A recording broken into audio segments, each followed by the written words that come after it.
नमस्कार मित्रमैत्रिणींनो, मी विजया परब तुम्हा सर्वांचे स्वागत करते स्वामींची छत्रछाया या माझ्या यूट्यूब चॅनलवरती। आजचा विषय आहे अष्टसात्विक भाव कोणते।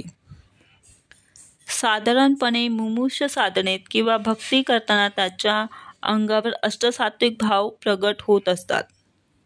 काय असतात ते भाव? भक्त किती वर्ष भक्ती मार्गाकडे किंवा साधनेत आहे हे त्याच्या ज्येष्ठतेवरून त्याची भक्ती मार्गातील प्रगती मोजमाप होत नसून तो कुठल्या स्थितीत आहे यावरून त्याची आध्यात्मिक प्रगती ओळखली जाते। प्रथम भाव स्वेद। मंत्र स्तोत्र जप करताना ग्रंथपठण करताना शरीराला घाम येतो, हा प्रथम भाव। असा अनुभव येत असेल तर त्याचा अर्थ त्याची सेवा पूर्वजन्मातील प्रारब्ध शुद्ध करण्यात खर्च होते। दुसरा भाव कंप। या भावात पोचल्यावर भक्तांच्या शरीराला कंप सुटतो, शरीरात कंप जाणवते। तिसरा भाव रोमांच। स्वामींचा अगर इतर देवांचा जप करताना पोथी वाचताना अनुभव सांगताना शहारे आले तर सेवेचा तिसरा भाव समजावा। चतुर्थ भाव अश्रू। सद्गुरूंच्या किंवा इष्टदेवतेच्या आठवणीने हृदय भरून आले तर आनंद अश्रू येतात। हा भाव सेवेकऱ्याच्या हृदयाची शुद्धी करतो।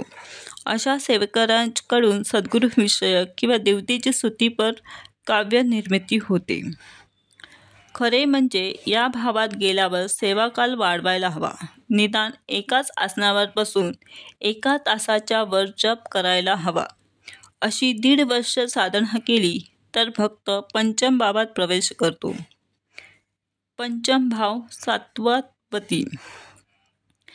या भावात प्रवेश केल्यावर अनुसंधान जास्त वेळ टिकते, अंतर्गत ईश्वरीय संकेत मिळतात, सद्गुरुमय होऊन जातो।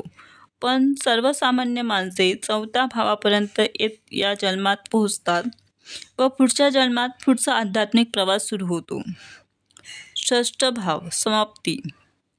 या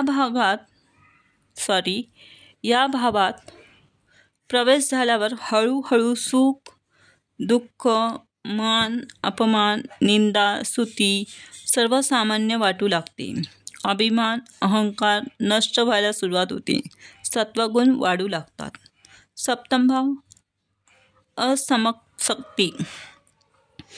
7व्या भावात प्रवेश केल्यास देवतांचे दर्शन साक्षात्कार संभाषण होतात, षष्ठचक्रे जागृत होतात, इतरांचे भूत भविष्य समजते, बोललेले शब्द सत्य होतात।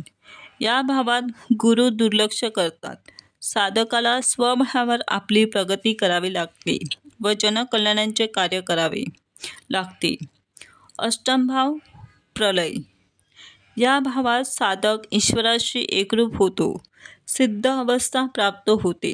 पुढील जन्मात पण ते सर्व विभागात काम करून जनकल्याणाचे कार्य करतात। श्री स्वामी समर्थ।